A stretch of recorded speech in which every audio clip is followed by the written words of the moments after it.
Olá, vocês que estão aí do outro lado da tela, sejam bem-vindas a esse terceiro dia de capacitação da Operação Caminhos Seguros. Hoje nós estamos aqui para prestigiar os nossos convidados que estarão contribuindo aí mais uma vez para a questão do enfrentamento à violência contra criança e adolescente. Iniciaremos aqui com a doutora Maiara, teremos ainda a representante da Sensa e a representante também da SEDUC para trabalhar os processos operacionais que a gente deve ter conhecimento para saber como conduzir. Lógico, de forma dinâmica, que vocês também possam interagir através do YouTube, pelo chat, né? Do YouTube, vocês têm interagido. Então, assim, a gente deseja que hoje seja um dia grandioso para que a gente possa estar aproveitando o máximo possível. Vamos iniciar com a doutora Maiara, que é da Delegacia Especializada em Crimes contra a Criança e Adolescente, vai estar se apresentando melhor, vai estar contribuindo nesse dia conosco, tá? Então, assim, não deixem de participar no chat, né? Revejam o vídeo, caso seja necessário, vai ficar disponível pelo canal do YouTube, e dessa forma a gente pode, né, aperfeiçoar também o nosso atendimento. Então, essa capacitação, ela faz parte dessa grande operação, mais uma vez lembrando, que é a nível nacional, que é a Operação Caminhos Seguros, e envolve diversos parceiros, né, do Estado e do município. Então, nós estamos aqui enquanto Procuradoria Especial da Mulher, entendendo principalmente que as maiores vítimas, eu conversava com a doutora Maiara, né, logo no início, as maiores vítimas de violência, de forma geral, são mulheres. Infelizmente, enquanto crianças e adolescentes, as mulheres são as maiores vítimas, as meninas, no caso. Enquanto na fase adulta, as mulheres, né, nos seus relacionamentos, acabam sofrendo mais violência doméstica e familiar. E, infelizmente, na vida idosa, as mulheres acabam sofrendo violência por parte também de pessoas próximas, né? Filhos, filhas, cuidadores. Então, eu trago aqui uns dados, doutora Maiara, só para a gente iniciar essa apresentação, que a cada 6 minutos, né, uma menina é estuprada. Então, assim, são dados alarmantes. O Fórum, o Anuário da Segurança Pública de 2024, ano passado, sinalizou todos os índices de violência contra criança e adolescente aumentaram, os maus tratos, negligência, abuso sexual, e isso é muito grave, né? A gente, infelizmente, percebe que essa temática, essas formações, essas capacitações, que a gente já chama até de formação continuada, né? Fizemos ano passado, esse ano estamos aqui novamente, trazendo outras pessoas para contribuir. Então, dessa forma, nós vamos cada vez mais fortalecendo essa rede, aprendendo, né? Trocando experiências uns com os outros, para que a gente possa estar nessa linha de frente preparada, né, para esse combate a qualquer tipo de violência contra criança e adolescente. Infelizmente, a gente sabe que é o abuso sexual, é o estupro que aumenta, as maiores vítimas estão aí entre 0 e 13 anos de idade, mas também o trabalho infantil, que basta nós andarmos pelas ruas de Manaus, a gente ainda presencia muito a questão de crianças e adolescentes envolvidos em trabalho infantil, a própria negligência, os maus tratos e tudo quanto é tipo de violência contra criança e adolescente. Então, infelizmente, são índices que não nos favorecem, né? São índices altos que a gente precisa aí estar combatendo. Mas quero passar já a palavra aqui para a delegada Maiara, que veio aqui conosco contribuir. Desde já, muito obrigada, doutora. É muito importante nós termos aqui a presença. A doutora Juliana Tuma já esteve, agora a doutora Maiara, e dessa forma nós somarmos, principalmente saber como é que está aí, né, desse lado da delegacia, que muitas vezes é aquela que é chamada inicialmente para esse combate. Doutora, seja bem-vinda, fique à vontade. Gostaria, bom dia, e agradecer pelo convite, agradecer a oportunidade de estar aqui com todos que estão assistindo. Hoje a gente vai só bater um papo, não é nada como a gente fala de palestra, mas é muito importante que a gente esteja conversando todos os dias sobre essa temática. A doutora Juliana Tuma, ela já esteve aqui e ela já falou sobre os tipos de violência. Nós temos trabalhado bastante sobre crianças e adolescentes, é um tema atual, é um tema muito recente, porque, só para ter uma ideia, Carolina, durante muito tempo, as crianças e os adolescentes, elas não tinham nenhum tipo de proteção. Não existiam leis específicas. Não existia um mecanismo para a defesa da criança e adolescente. Então, a gente precisa compreender que o ECA ele é de 1990. A partir de 1990, com a Constituição de 90, é que a gente começa a pensar na vulnerabilidade das crianças e dos adolescentes, que antes eram tratados como objetos de direito, e hoje eles são tratados como sujeitos de direito. Porém, precisamos muito ainda evoluir. Eu costumo fazer uma comparação com a questão da mulher. A lei Henri Borel, ela veio muito parecida com a lei da Maria da Penha, e ela veio justamente para trazer alguns mecanismos que é preciso para proteger crianças e adolescentes. Aí as pessoas costumam comentar assim, a Lei Maria da Penha muda todos os dias, mas ela precisa ser modificada, porque é no dia a dia que nós vamos vendo cada vulnerabilidade que a mulher precisa ser amparada. E assim tem sido feito com também as crianças e adolescentes. Então, hoje nós temos um sistema de garantias, que é para que a gente possa proteger nossas crianças e adolescentes. Então, hoje a gente vai conversar um pouquinho sobre a intervenção e notificação, o que fazer e a legislação vigente, que, como eu falei já, é o ECA, a Lei da Escuta Protegida, e também temos a Lei Henri Borel, uma lei que, infelizmente, só veio à tona porque, infelizmente, aconteceu uma tragédia, mas que traz grandes avanços para nós.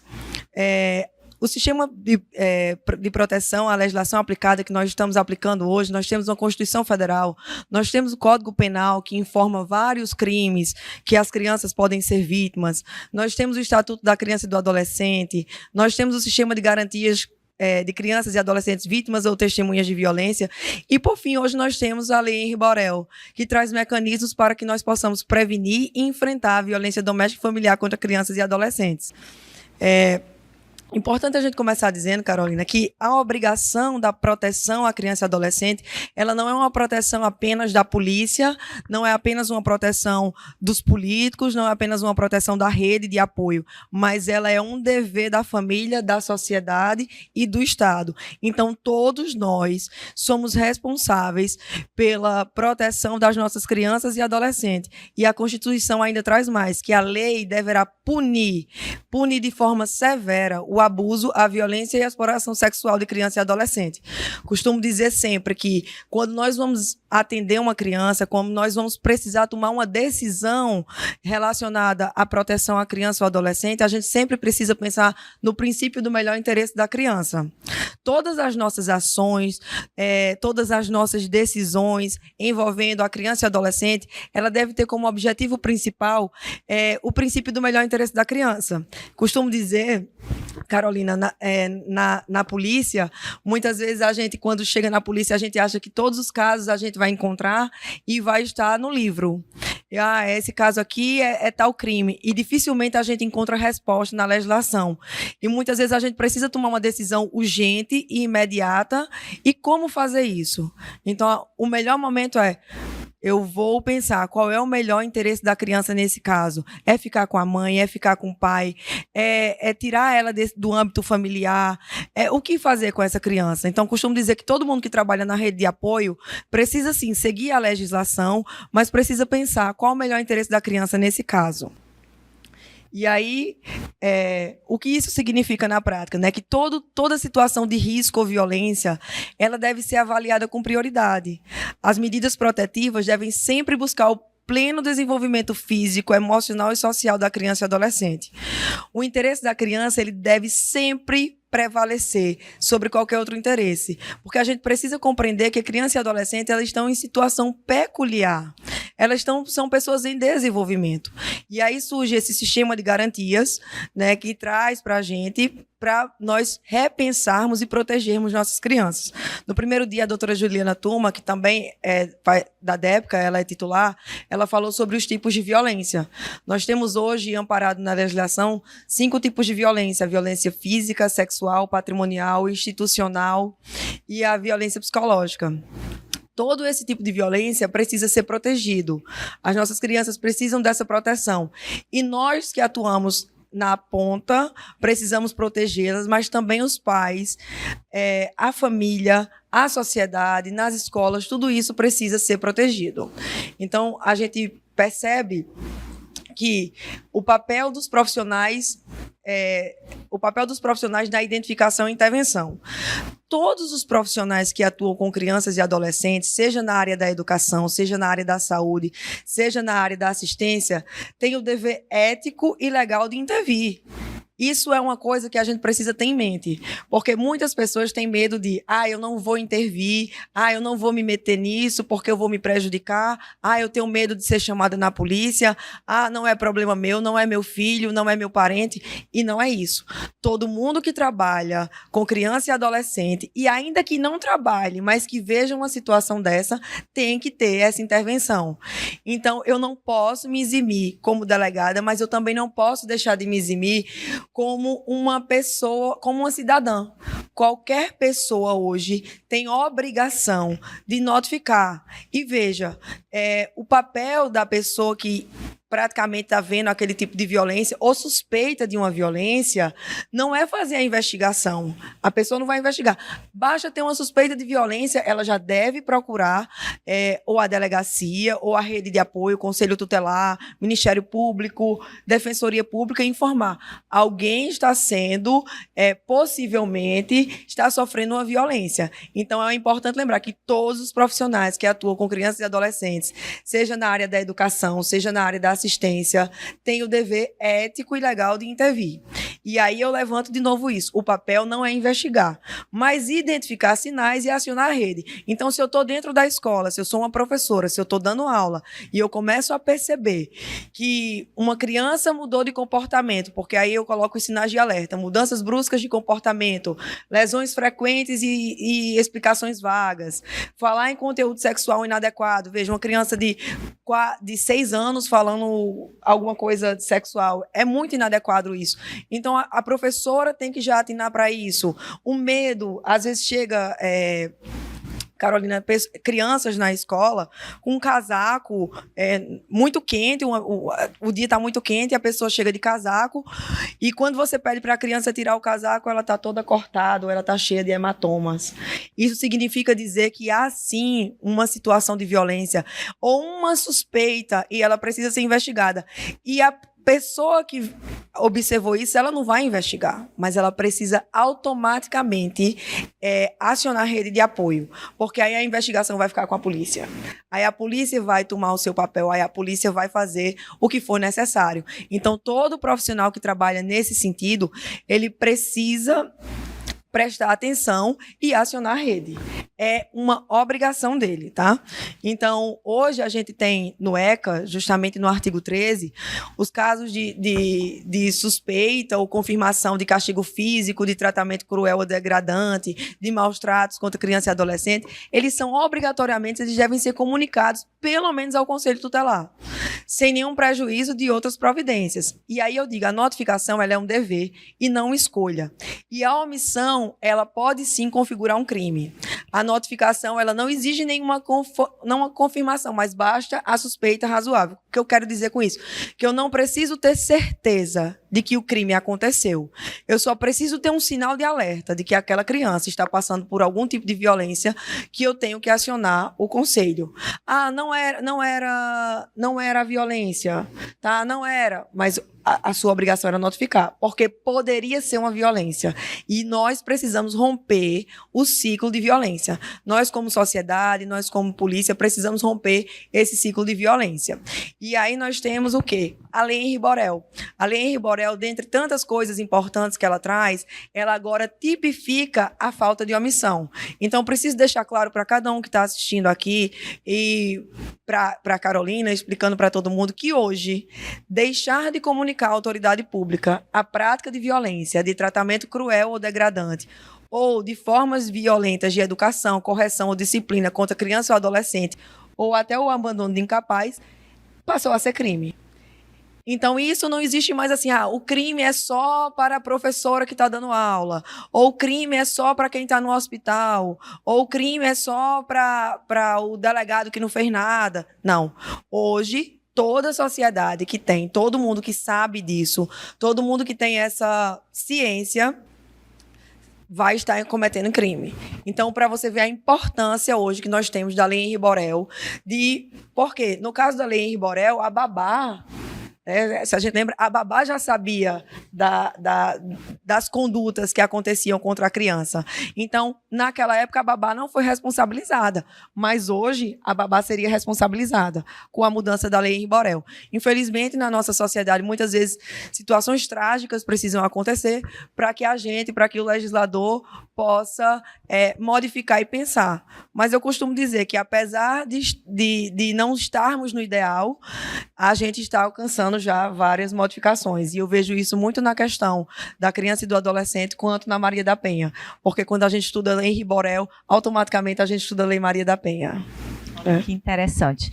Doutora, e na realidade acaba regulamentando lá o artigo do Estatuto da Criança e Adolescente, Sim. né? Porque já chama a atenção desde o início do Estatuto que a sociedade ela é responsável, Sim. ela tem que cuidar, ela tem que prezar por essa criança e por esse adolescente que não tem todas as condições para se defender e a gente acaba muitas vezes sendo omisso. Então a omissão, ela passa a ser, né, colocada como um crime para também nos alertar, porque a criança e o adolescente não vão ter condições suficientes muitas vezes de se defender. E quem vai defendê-lo é alguém que está próximo, que sabe, mas que por algum motivo se sente ali acuado, né, ou acuada para não fazer a denúncia. Só que hoje a gente vê que isso é uma lei que a gente precisa fortalecer e a gente precisa atuar diante dessa situação. E não somente quanto profissional, né? Enquanto nós estivermos lá na rede de apoio, mas em todos os ambientes que nós estivermos enquanto sociedade.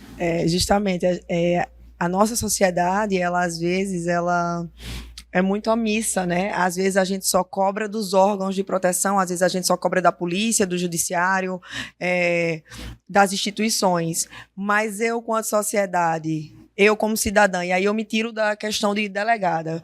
Se eu estiver em um outro ambiente que eu não esteja atuando como delegada, digamos assim, na verdade a gente é polícia o tempo inteiro, mas digamos que eu não fosse delegada, eu como cidadã, quando eu vejo uma violação, será que eu vou intervir? Porque a gente diz assim, mas o filho não é meu, eu não vou me meter nisso aqui. E talvez as nossas omissões tenham chegado aonde chegamos às vezes, como por exemplo, o Henri Borel.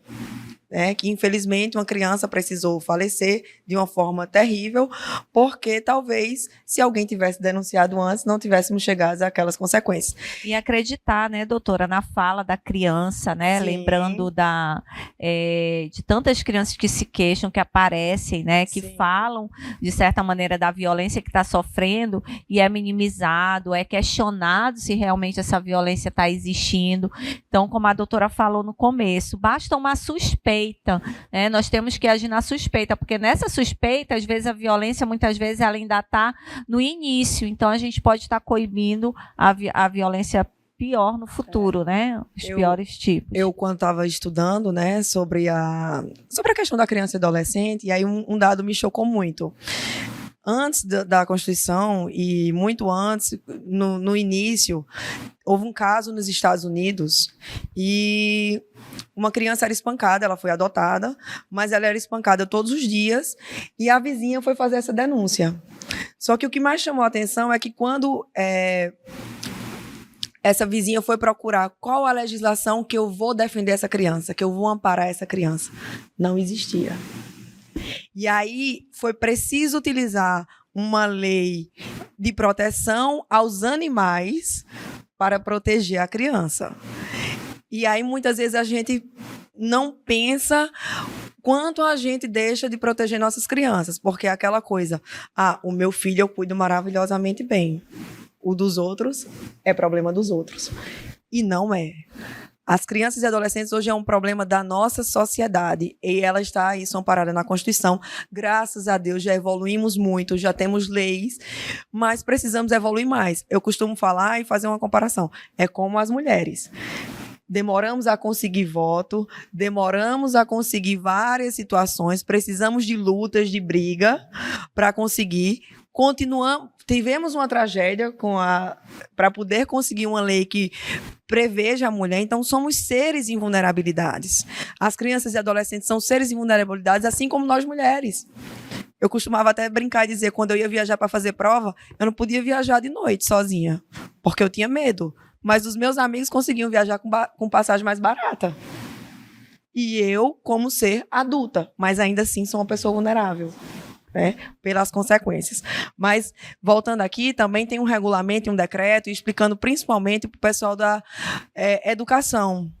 E aí, como a Carolina até falou, se durante na escola o professor, quando a gente fala escola, a gente sempre remete o professor, mas o diretor, a qualquer pessoa que esteja trabalhando lá, identificar que a criança ou adolescente revela algum tipo de ato de violência, ele tem que acolher, ele tem que informar, ele tem que encaminhar, ele tem que comunicar automaticamente ao conselho tutelar. Então, eu trouxe aqui um fluxo mais ou menos de encaminhamento, porque eu costumo falar também que quando a gente fala de criança e adolescente, a gente não tem um fluxo que eu posso dizer para ser seguido à risca, porque cada caso é um caso e cada caso precisa ser pensado e precisa sempre pensar naquele caso, qual o melhor interesse da criança. Então a gente traz esse fluxo para ser um roteiro, mas às vezes é necessário mudar esse roteiro para atender e ver o melhor interesse da criança. Então nesse fluxo que a gente fala, a gente primeiro vê o quê? A identificação da suspeita ou a confirmação do caso. Eu identifiquei que aquele caso ali pode ser uma situação de violência. Eu acho que aquela criança tem sido espancada pelo pai. Eu não preciso confirmar, mas se eu confirmar, que bom. O que eu faço em seguida? Eu analisei isso. Eu vou comunicar imediatamente ao conselho tutelar. Se no local não tiver conselho tutelar, eu vou comunicar à delegacia. Se lá não tiver delegacia, eu vou no fórum, vou comunicar ao promotor de justiça. Se não tiver promotor de justiça, eu vou falar com a defensoria pública. Se não tiver defensoria pública, eu vou para o judiciário. Então, alguém precisa saber disso, alguém precisa ser comunicado. E aí, após isso, a gente faz uma formalização. Isso é que eu preciso bater na tecla e informar. É necessário fazer uma formalização desse relatório da escuta especializada, e eu vou deixar para a gente falar um pouquinho mais na frente, porque eu trago a diferença da revelação espontânea, da escuta especializada e depoimento especializado. E aí, depois que a gente faz essa escuta especializada, a gente vai ver. Eu vou encaminhar essa criança para um atendimento psicossocial, o conselho vai precisar dar uma medida protetiva para ela, o que é que a gente vai fazer? E o mais importante que a gente precisa compreender, e a gente vai falar muito sobre isso, é fazer esse acompanhamento, mas evitar a revitimização. E sempre garantir um acolhimento adequado. E aí, quando a gente fala em revitimização, é importante a gente deixar claro aqui, Carolina, que a revitimização ela é uma situação que nos violenta novamente. Então, o que a gente tenta, é impossível você sofrer um crime e você não se revitimizar depois, porque você vai precisar falar sobre aquilo. É impossível você não se revitimizar. O que a lei traz? Vamos evitar ao máximo que essa revitimização aconteça. Eu costumo dizer isso. Quando a gente sofre alguma coisa, quando a gente sofre alguma violação, quando a gente é humilhado em algum lugar, eu particularmente não quero falar mais sobre isso. Eu quero guardar para mim, eu quero esquecer. Então, eu creio que quando qualquer pessoa sofre esse tipo de crime que é mais sofrido, que é mais, principalmente o crime sexual, você não quer mais falar sobre aquela violação, porque você vai reviver tudo aquilo. E o que a lei traz hoje é, vamos evitar essa revitimização. Vamos, pelo menos, fazer minimamente. Eu, particularmente, um pensamento pessoal, é impossível não revitimizar, porque eu vou ter que perguntar algumas vezes. Mas, minimamente, como eu posso fazer isso da melhor maneira, da maneira que menos vá doer na pessoa? Então, esse slide, ele fala assim, e se você identificar algum desses sinais e sintomas, ou se a criança contar sobre a violência, o que eu devo fazer e o que eu não devo fazer? O primeiro ponto, o que eu devo fazer é ouvir a criança com calma, sem interrupção. Então, eu vou lá, a criança deu algum sinal, quer conversar comigo, eu vou ouvir a criança, vou ouvir o adolescente com calma e eu não vou interromper. Eu vou deixar ela fazer todo um relato. Eu vou reforçar que ela, quando eu estiver conversando com ela, ela não tem culpa. Ela não tem culpa do que está acontecendo. É o que acontece com as mulheres vítimas de violência. Muitas vezes elas se acham o quê? Culpadas, elas levam elas sofrem uma violência, elas levam um tapa, e aí elas dizem, não, mas é porque eu não fiz o que ele pediu, eu sou a culpada porque eu não agi da melhor maneira.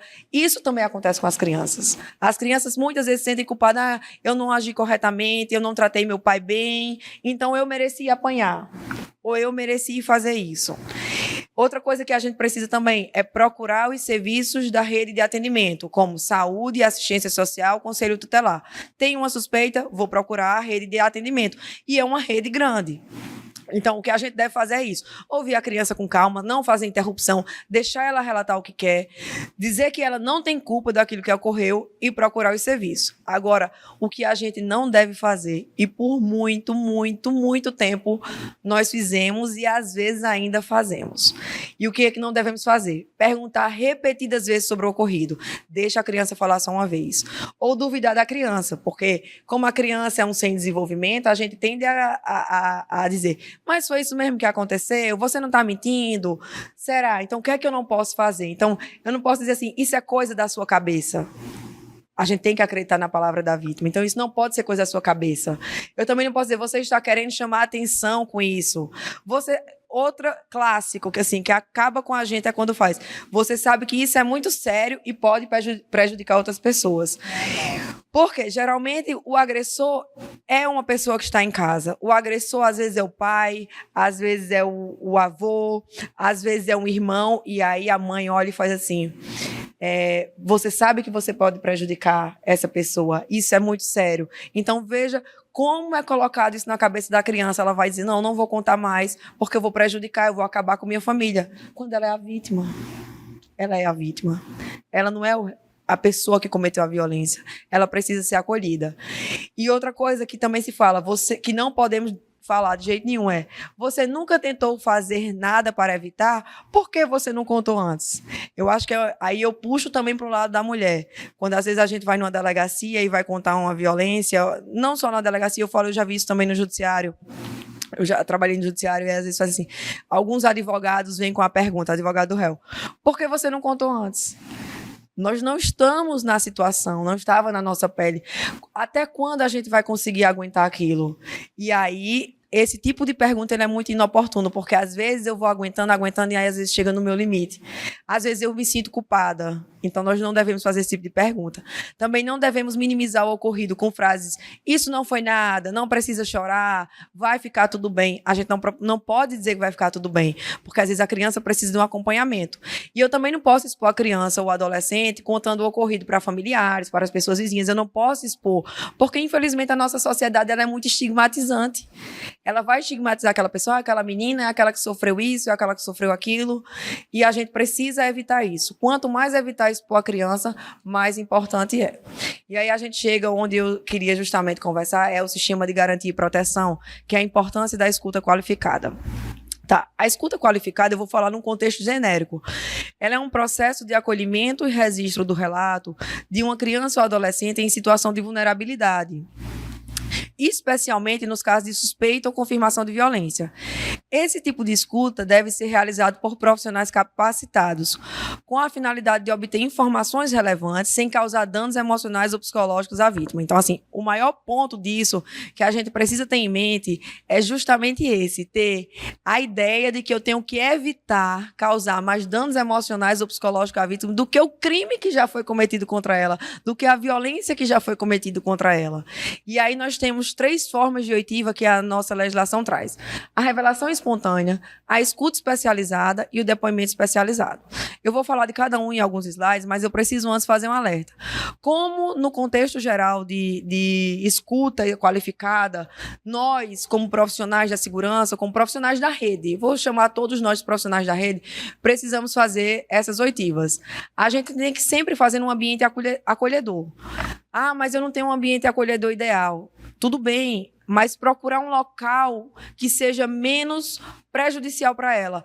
Mas a delegacia que eu trabalho, porque eu já trabalhei no interior, Carolina, e realmente em algumas delegacias a gente ainda não tem esse tipo de sala acolhedora. Mas aí o que a gente faz? A gente monta, a gente pega uma sala, coloca uma cadeira, tira aquele papel e vai ouvir a criança. O importante é que ela se sinta naquele momento acolhida. Uma postura empática do profissional. Eu não posso já chegar, a criança chegou e eu estou de cara feia. Eu preciso começar a brincar com a criança. O que é que você gosta? Como é que você está? Para que ela comece a ter confiança em mim. E eu tenho que conduzir a oitiva de maneira muito simples. Eu não preciso estar fazendo muitas coisas. É simples. Eu sempre costumo dizer assim, o básico, ele funciona. O básico sempre funciona. Eu ouvia isso dos meus professores. Maiara, o básico funciona. Às vezes a gente inventa uma coisa melhor, mas o básico ele ainda funciona. E aí, quais são os cuidados que os profissionais devem ter? Evitar a revitimização, que a vítima não deve se sentir, não deve ser submetida a várias entrevistas, porque isso pode agravar o trauma dela. A gente tem que garantir o sigilo e a gente tem que registrar as informações com precisão. Então, vamos começar aqui. A revelação espontânea, eu acho que ela é uma das mais importantes no sentido de que a criança, naquele momento, Carolina, ela se sentiu confortável de chegar para você e falar. O que é a revelação espontânea? Ela é um relato feito pela vítima ou pela testemunha que viu a situação, e ele geralmente vai ocorrer num ambiente onde a criança ou o adolescente se sinta seguro para relatar a violação sofrida. Esse ambiente pode ser familiar, pode ser na escola, pode ser durante um atendimento de saúde, pode ser no balcão de uma delegacia. E aí, em tais situações, as pessoas às quais essa situação de violência está sendo relatada, elas devem apenas ouvir a criança ou o adolescente, sem fazer qualquer intervenção, e confeccionar o registro do relato. Isso pode acontecer em qualquer lugar e não configura uma escuta especializada, necessariamente. Se uma criança ou adolescente se sentir seguro e tiver uma pessoa de confiança, eles poderão fazer um relato de violência em qualquer lugar para qualquer pessoa. E precisa ser formalizado isso. Esse professor ele diz assim, é certamente o contexto mais relevante da fala da criança e do adolescente submetida a qualquer forma de violência. E aí eu explico por quê. A revelação espontânea, não fui eu que fui atrás da criança, não foi a assistente social que foi atrás da criança, não foi ninguém que foi atrás da criança. Aquela criança, ela encontrou você que estava passando no corredor, encontrou você que estava na escola, encontrou você que estava vendendo um lanche, encontrou um delegado ou um policial, e ela se sentiu confortável e se sentiu segura em você em relatar alguma coisa. Então, você foi escolhido por ela, e é por isso que eu digo que nós precisamos estar, toda a sociedade, não só a rede de apoio, mas toda a sociedade está apta a ouvir uma criança, porque qualquer pessoa pode ser escolhido pela criança. Ela vai criar uma confiança em você e ela vai relatar um trauma ou vai relatar uma violência. Então, é diferente da escuta especializada, que vai ser ouvida pela rede de apoio, é diferente de um depoimento que vai ser chamado no judiciário, vai ser ouvido pela autoridade policial. Mas a revelação espontânea, a criança escolheu você, a criança se sentiu segurança em você e ela vai fazer o relato a você. E aí, o que é que você vai fazer? Você vai acolher, mas você não vai perguntar nada, você apenas vai ouvir. E após a oitiva da criança, é importante deixar claro que é preciso formalizar. E como é essa formalização? Às vezes as pessoas têm dúvida como é formalizar. Muito simples, num papel, digitar o nome da criança, o endereço, o que foi que aconteceu, o que ela relatou com as palavras que ela relatou, com as palavras que ela fala. Se ela falou errado, coloque errado. E encaminhar essa revelação espontânea para a rede de apoio, que pode ser o conselho tutelar e pode ser a delegacia. Isso é o que é importante. Então, a criança se sentiu confortável. É preciso fazer isso. E qualquer um de nós pode, sim, ser o escolhido da criança. É engraçado, às vezes a gente vai numa palestra, numa escola, e quando termina, alguém procura a gente e diz, eu queria conversar com você. Porque eu senti confiança em você. E eu quero lhe relatar o que está acontecendo na minha casa. Isso é tão importante, né, doutora? A gente tem falado...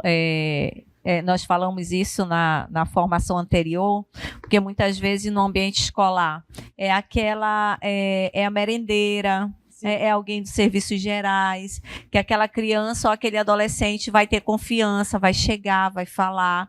E isso depois a gente vai ver melhor com a Renata, que é o procedimento operacional das escolas. Então, assim, como é que ela vai direcionar isso? Mas esse momento é muito importante, porque foi a pessoa escolhida pelaquela criança. Às vezes é uma tia, né? Nós recebemos um caso lá na Procuradoria da Mulher, que ela relatou para uma tia, na ausência da mãe, que foi a tia que ela teve ali, que tinha aquele já contato com ela de ficar, e ela resolveu contar. E a mãe ouviu pela tia, ela não chegou a abordar com a filha, ela não teve coragem, e foram até a Procuradoria, porque ela já estava também em atendimento conosco.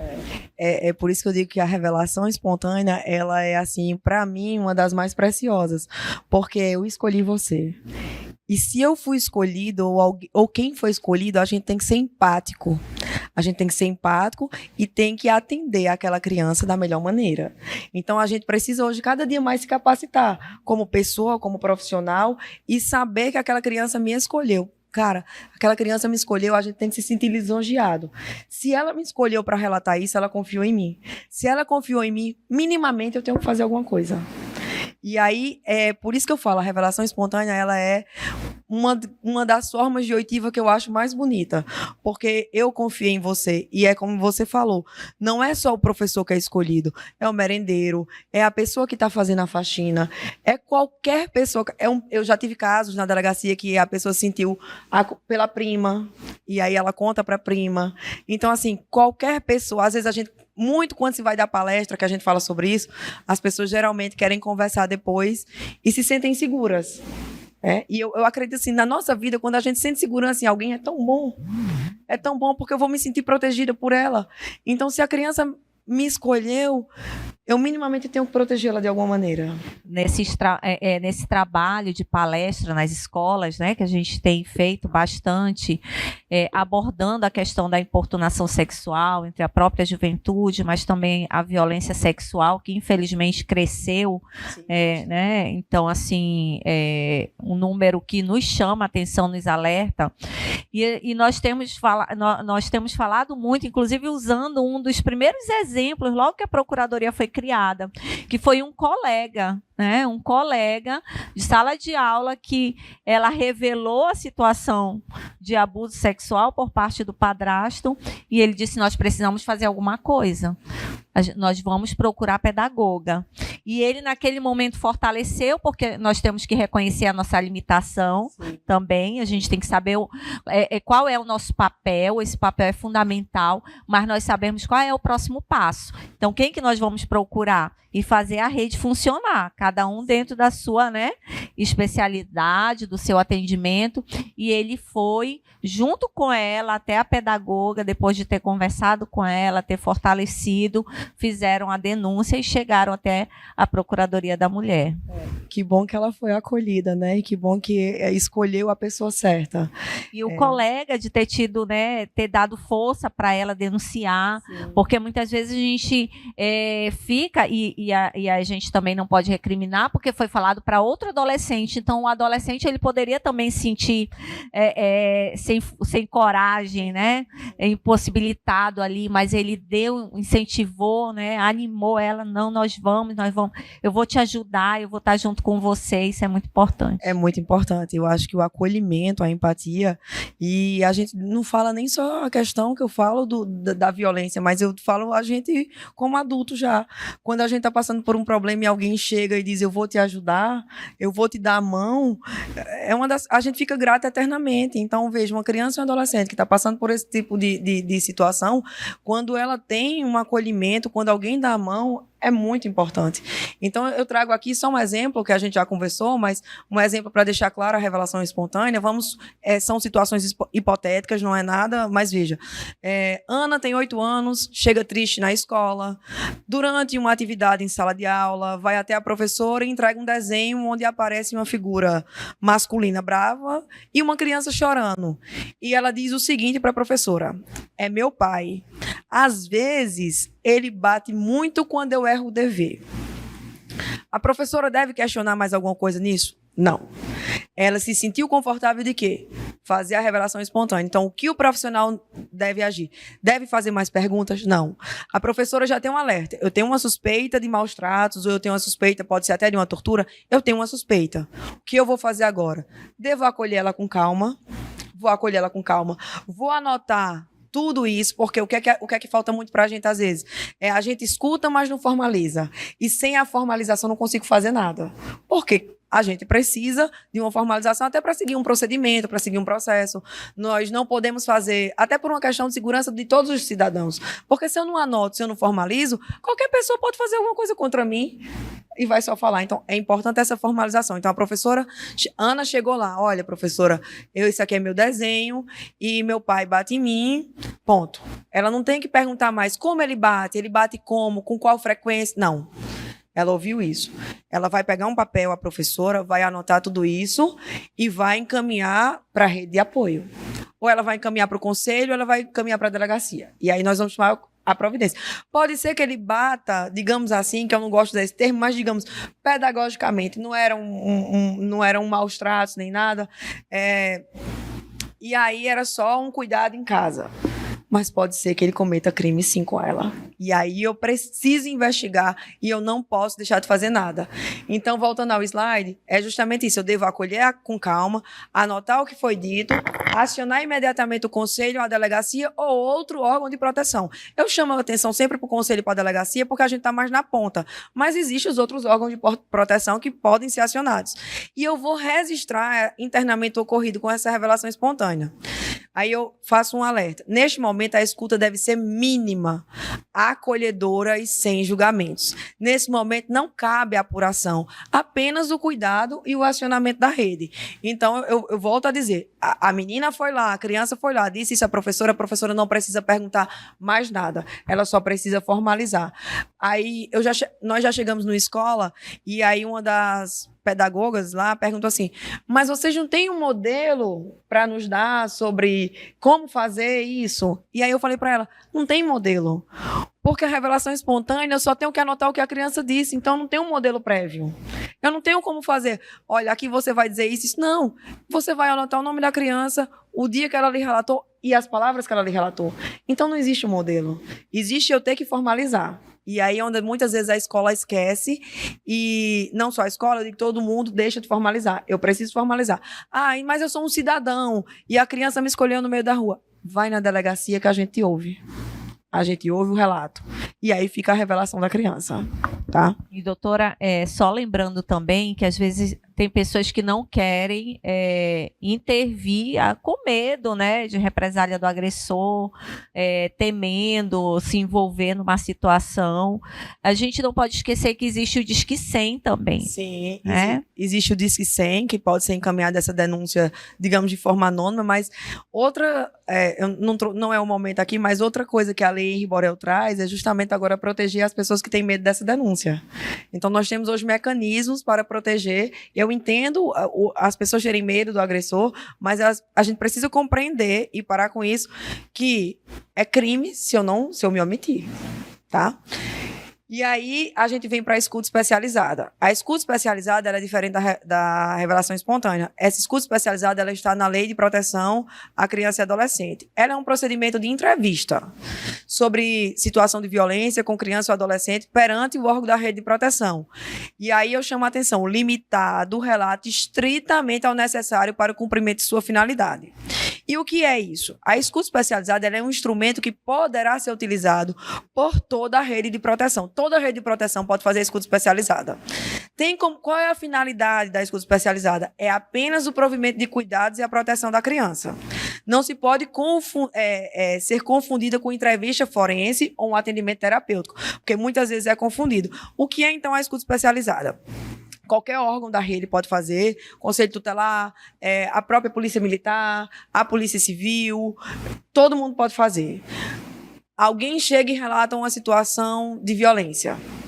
Naquele momento, às vezes, eu vou anotar, e aí eu vou anotar sempre tudo formalizando, mas aí eu vou chegar e talvez eu precise fazer minimamente uma pergunta para ela. Por quê?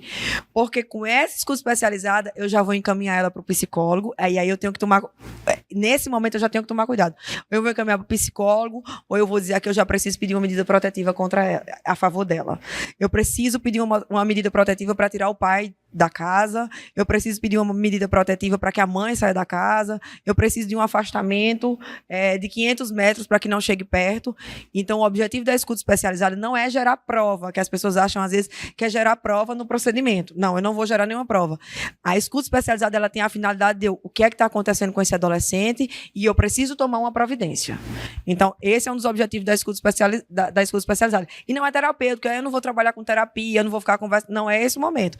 Eu vou simplesmente saber o que está acontecendo para que eu possa tomar algum cuidado com aquela criança e tirar automaticamente ela do ciclo de violência. Então, por exemplo, no caso anterior que eu falei sobre a criança chegar e ser espancada. Numa escuta especializada, ela vai dizer que foi espancada, eu preciso só rapidamente, muito de levemente, se é o pai que espanca, quem espanca, eu vou resolver isso. Aí eu já posso pedir uma medida protetiva com base nesse relato. E isso não está fazendo prova, ou não estou fazendo prova para o procedimento ainda. A escuta especializada é unicamente para eu entender e proteger de imediato aquela criança. Aí a gente precisa fazer esse alerta, tá? Então, todas as perguntas que forem necessárias serão obrigatoriamente relacionadas à finalidade urgente do momento, que é prover cuidado e proteção. A escuta especializada não é um procedimento para obtenção de provas, como eu já disse, ou para levantamento de detalhes do fato com vistas a esclarecer. Não é isso. O foco aqui da escuta especializada é a vítima ou a testemunha naquilo que eles precisarem no imediato atendimento. E aí eu trago um outro exemplo. Então, vamos relacionado ao que eu já tinha falado da Ana, né? Aí, após a notificação da escola, a Ana é encaminhada. Aí, a escola soube, né, por meio da revelação espontânea, encaminhou para o atendimento psicológico, vamos supor, no CAPS infantil, e aí foi realizada a escuta especializada com base no protocolo, que existe um protocolo para isso. Durante a sessão de acolhimento, Ana fala, meu pai grita e puxa meu cabelo. Um dia ele me trancou no banheiro à noite. E aí a pedagoga lá, ela pode fazer outras perguntas. E o que é que a gente vai fazer? Registrar com cuidado o que foi revelado e já encaminhar imediatamente o relato à rede de proteção. Ou ao conselho, porque ele já pode tomar algumas medidas urgentes, e a gente, como delegacia, que a gente também pode fazer já alguma coisa. Não insistir em obter detalhes que caracterizam produção de prova. Como eu falei, o importante é o cuidado da criança. Então, a escuta especializada é feita por um profissional da rede, que pode ser um psicólogo, um assistente social, pode ser um médico, pode ser um educador, pode ser um policial militar, pode ser todo mundo que faz parte da rede. O foco, a gente precisa lembrar, é na proteção e não na responsabilização criminal. O objetivo é avaliar a situação de risco e proteger a criança. Eu costumo dizer, Carolina, que às vezes, todo mundo quer ser polícia um dia na vida, né? E aí, às vezes, as pessoas, ao invés de seguir isso, que é só para proteção, elas querem investigar. E eu não posso, com a escuta especializada, estar investigando. Eu estou querendo ali descobrir para proteger. Então, o importante nesse momento é a proteção da criança. É a proteção do adolescente. Então, isso é a escuta especializada. E aí nós vamos para o depoimento especial. O depoimento especial, esse sim, esse é para a produção de provas. Ele é feito pela polícia e ele pode ser feito também no judiciário. O procedimento é a oitiva da criança, ou adolescente, ou vítima de testemunha de violência perante a autoridade policial ou judiciária. Geralmente, para a gente não revitimizar, ele só será admitido uma vez, ou será feito novamente, mas tem que ter uma justificativa, todo mundo tem que concordar, e é uma produção de prova, sim. Aí é nesse momento que a pessoa, eu trouxe até aí embaixo, a imagem às vezes não está tão boa, mas ao lado eu tenho um depoimento tradicional. Então, quando eu vou ouvir adultos, e aí eu sou ouvida por meio de um juiz, tem advogado do lado, tem um promotor do outro. Quando eu vou fazer o depoimento especial, eu tenho uma pessoa específica, especializada, com um curso já, e vai seguir um protocolo para ouvir a criança. Em outra sala fica o juiz, que pode fazer pergunta por meio da pessoa que está ouvindo, por um ponto, é filmada, e ela pode ir conduzindo a criança, porque nós, no judiciário, temos uma linguagem mais técnica. Nós temos uma linguagem mais técnica, que a criança, obviamente, não vai saber, e até às vezes quem não é do judiciário vai saber. Então, eu vou passar para a criança, a pessoa que está fazendo vai perguntar de uma maneira que ela saiba responder aquilo que a gente precisa saber para a gente obter prova. Porque, infelizmente, eu costumo dizer, esses tipos de crime contra criança e adolescente, nós não temos testemunha. São crimes sem testemunhas. São crimes as ocultas, como são também as leis, o crime Maria da Penha. E, graças a Deus, os nossos tribunais superiores, eles têm tido uma sensibilidade em acreditar e acolher na palavra da vítima, né? São crimes que falam que acontecem na clandestinidade, né? Então, está longe dos olhos de outras pessoas. Então, a palavra da vítima é muito importante nesse sentido. É justamente isso. E isso, para mim, é um motivo de alegria do judiciário ter se colocado assim, porque ninguém vai estuprar uma criança e vai filmar. Não que não aconteça, porque tem gente que faz isso e ainda joga na internet, mas ninguém vai filmar isso, ninguém vai fazer na frente de outras pessoas. Então, é muito importante que eu acredite no relato da vítima e que eu, obviamente, como policial, faça outras investigações. Mas é isso que é importante. Então, assim, pra gente, eu já estou terminando aqui e reforçando o que a gente começou, é melhor notificar e não ser confirmado do que omitir e perpetuar a violência. Então, se eu tenho dúvida, se eu tenho minimamente uma suspeita, eu tenho que notificar. E aí uma frase que eu achei muito interessante é assim: proteger é agir. Porque se eu me omito, eu não estou protegendo. E a sua escuta, ela pode salvar uma vida. Se eu ouvir alguém, uma criança que me pede socorro, e eu faço alguma coisa, eu estou salvando a vida dela. Porque a gente sabe que a criança e o adolescente ele ainda está em uma situação de crescimento, uma situação peculiar ainda de desenvolvimento, e eu tenho condições ainda de intervir minimamente naquela situação e dar um tratamento psicológico, um tratamento para aquela criança, que ela se restabeleça naquela violência que ela sofreu. Então, o meu apelo, a minha contribuição aqui é sempre que todos que ouviram, eu espero que tenha conseguido falar alguma coisa para vocês importante, algo que marcou, mas que nós possamos ter um olhar mais voltado, mais empático, melhor para nossas crianças, para as nossas adolescentes. Eu uma vez, Carol, estava ouvindo uma professora falar, assistindo a aula, e ela falou assim, e aquilo me chocou: a nossa sociedade não gosta das crianças. Aí eu achei aquilo assim, eu fiquei olhando e achando estranho, fiquei esperando até onde ela ia chegar. E, em certo ponto, eu achei que ela tinha razão. Eu amo meu filho, você ama seu filho, eu amo meu sobrinho, eu amo... Mas, se a gente estiver num canto e uma criança estiver gritando ou fazendo qualquer coisa, a primeira coisa que a gente diz, assim, isso é falta de peia. Né? A gente já joga a violência, isso é falta de uma surra da mãe. E eu realmente parei para pensar, de fato, nós precisamos ter um olhar diferenciado para as nossas crianças e entender que elas não são adultos, que elas são pessoas que estão ali e que não sabem ainda o ambiente onde estão, que são pessoas que estão descobrindo a vida ainda. E o que mais me chocou ainda foi que ela disse assim: eu vou dizer mais para vocês. No último fórum, que eu não me recordo qual é o fórum, nós perdemos de doação, as crianças e adolescentes perderam de doação para hoje em dia, e não que eu seja contra, porque eu tenho dois cachorrinhos, a coisa mais linda do mundo, mas a gente perdeu contribuição para as instituições de animais. Então, o apelo que eu faço é: se você suspeita de qualquer tipo de violência contra criança e adolescente, notifique.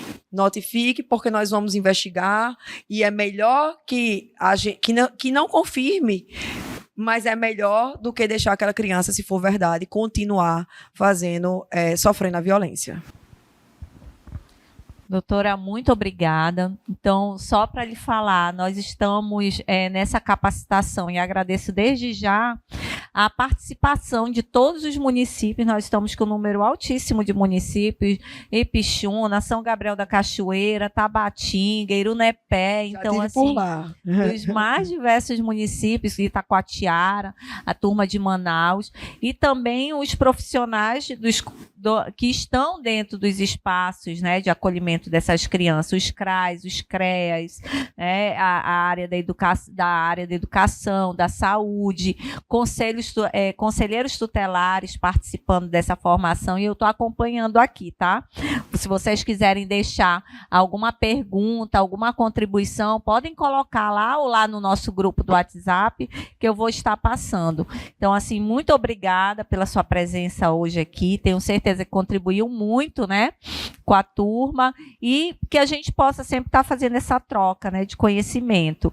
Então, eu, por exemplo, gostei muito dessa frase anterior da que você colocou, escolheu, porque às vezes é melhor a gente pecar eu costumo falar, pecar pelo excesso do que pela omissão. Sim. E aí eu queria reforçar essa tua frase. Consegue lembrar ainda? Consigo aqui, que a da proteger ali? Proteger, agir. Sua escuta pode salvar uma vida. Eu achei muito forte, mas eu queria agradecer a todos que estão participando, que estão se capacitando. Eu acredito que quando a gente se capacita, a gente busca mais conhecimento, nós nos tornamos um profissional melhor. Tenho buscado isso pessoalmente, me capacitar, entender. São temas muito novos que a gente precisa debater mais, são leis novas. Embora você diga, mas o ECA é de 90, mas a gente falando assim, doutrinariamente, é muito novo. Então, nós precisamos estar nos capacitando. Eu agradeço a oportunidade. Muito obrigada de estar aqui. Foi um prazer. Eu espero ter contribuído. E eu gostaria só realmente de deixar o meu agradecimento e dizer que a DEPCA, a nossa Delegacia Especializada em Proteção à Criança e Adolescente, está de portas abertas. Nós temos os canais do Disque 100, nós temos o número da delegacia, e nós estamos, neste mês, eu só queria reforçar isso para finalizar, na Operação Caminhos Seguros. O Estado do Amazonas tem combatido todo tipo de violência desde antes. Não é só agora que nós estamos combatendo, nós estamos sempre combatendo, mas como é uma operação nacional, nós estamos intensificando mais ainda o nosso trabalho nesse período. E nós pedimos a ajuda da população e de todos vocês, que qualquer tipo de violência nos notifiquem, nos procurem, que nós estamos agindo e nós estamos tentando e fazendo o melhor para proteger nossas crianças e adolescentes. Muito obrigado pelo espaço. Obrigada mais uma vez, doutora Maiara.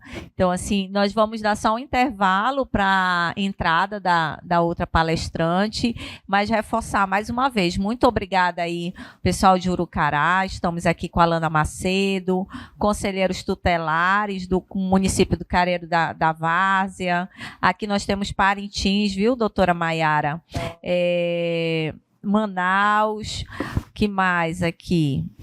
Samic, né? Samic faltou colocar aqui a Karine, Seduc, CDE 5 também participando, Semas, Uarini, Parintins, Altazes, Jutaí. Olha aí a quantidade de municípios, né? Muito obrigada e a gente volta já já.